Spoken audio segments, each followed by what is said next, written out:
Footage like this always creates the same impression. Precision. One point, one bomb, one result. Clean, controlled, convincing.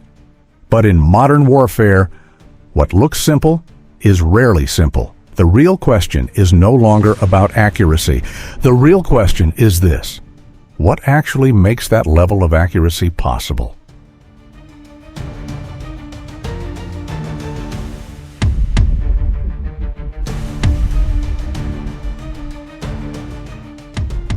Let's start with the fundamentals, the type of explosion. From the visual signature, the detonation happens instantly on impact. There is no delay, no secondary phase. The fireball forms rapidly. Dense, dark smoke rises immediately. This is not thermobaric.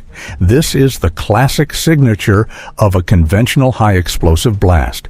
In many cases, the munition involved is the FAB-500, a relatively simple air-dropped bomb, not inherently complex, not advanced by default, and that's exactly where the key point begins.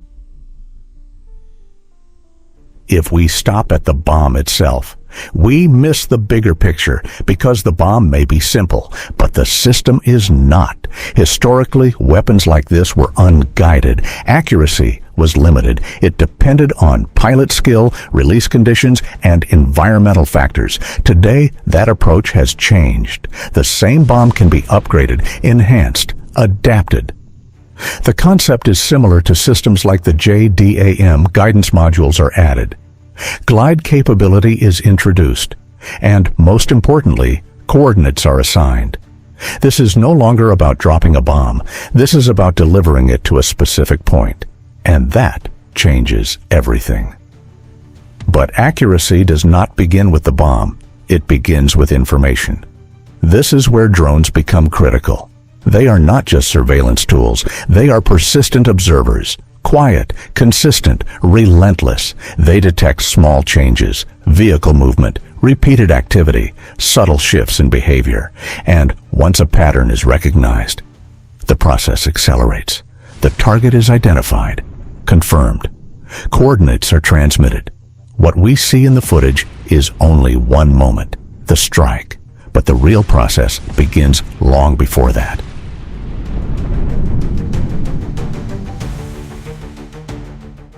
This leads to a more difficult question. If the threat is already known, why are positions still being detected? Because modern warfare does not hunt locations. It tracks patterns. A site may appear hidden, concealed, quiet, unremarkable. But the activity inside? Much harder to hide. Vehicles move in and out. Supplies are delivered. Communications remain active. All of this creates a signature, and once that signature forms a pattern, the position is no longer truly hidden.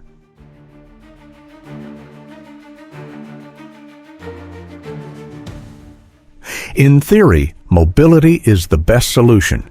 Constant movement, no fixed positions. In reality, that is not always possible. Some assets cannot move easily. Ammunition depots, artillery systems, command centers, these require stability, and stability always comes with risk. Another key factor is speed.